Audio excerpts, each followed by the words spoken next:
All right, today we're going to dive into this incredible performance from Indonesia. It's so much more than just a dance. It's a huge symbol of culture, of unity, and of tradition. You might have heard of it. It's famously called the Dance with 1,000 Hands. So, let me ask you something. Have you ever seen a dance with absolutely no instruments? I mean, just think about that for a second. A dance just packed with rhythm and energy, but there are no drums, no strings, no orchestra playing along. How is that even possible, right? Well, the answer is pretty amazing. It comes from a performance that literally creates its music from the inside out.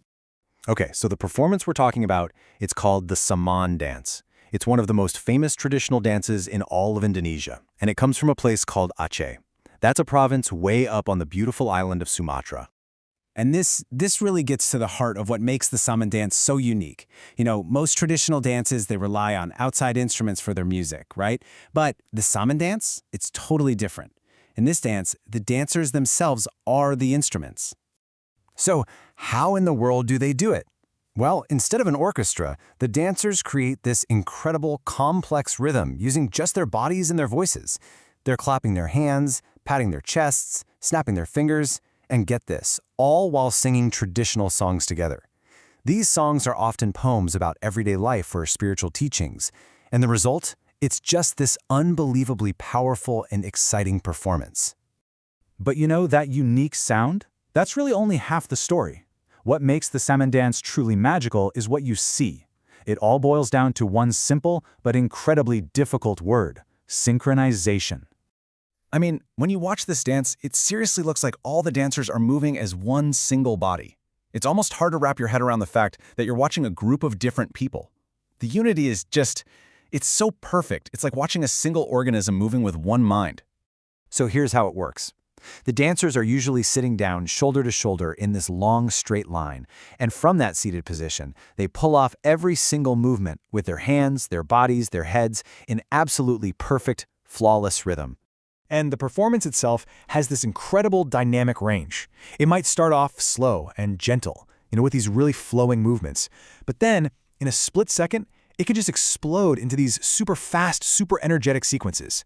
And through all of it, that perfect rhythm and total unity, it never breaks. Not for a second. But the Saman Dance is so much more than just an amazing performance. It's a story, and it has some really deep roots. To really get to the soul of this dance, we've got to go back in time. Back to its origins, and the man who actually created it.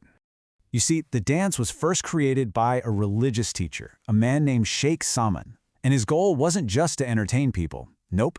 He wanted to find a captivating way to teach Islamic values to the local community.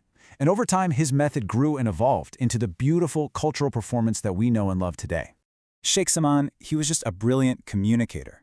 He figured out that by using music and rhythm and these synchronized movements, he could share really important messages about faith, community, how to live together in a way that was fun, engaging, and super easy for everyone to understand and remember. So this incredible tradition, which started in this one small community in Aceh, well, it didn't stay a local secret for long. Let's talk about how the Saman Dance went from Aceh to the rest of the world.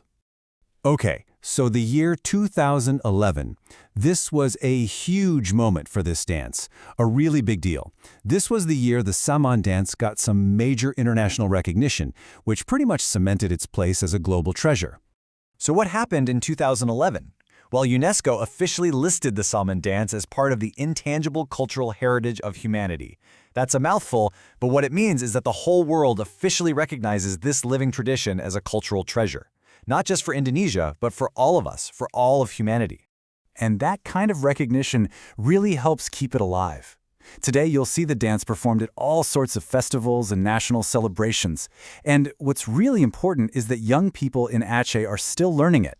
They're passing the movements and the stories down to the next generation. That's how you make sure a beautiful tradition like this never disappears. So, when you put it all together, we've seen that this dance is a performance, it's a piece of history, and it's a living tradition all rolled into one. But the story of the Saman Dance also points to something bigger, something really important about what culture even means. And it reveals this deeper truth, right? That culture is so much more than just old stuff in a museum or stories from long ago. It's about who we are, right here, right now. It's a living, breathing part of our identity. When it comes down to it, our culture tells the story of who we are and where we come from. And when we take the time to share that culture with other people, through a dance or a song or even just a story, we're helping the whole world understand us just a little bit better. The Saman Dance is the story of Aceh, and they've shared it with the world. And it's just this powerful reminder that every single culture has a story that's worth sharing. So that leaves just one question. What story is your culture waiting to share?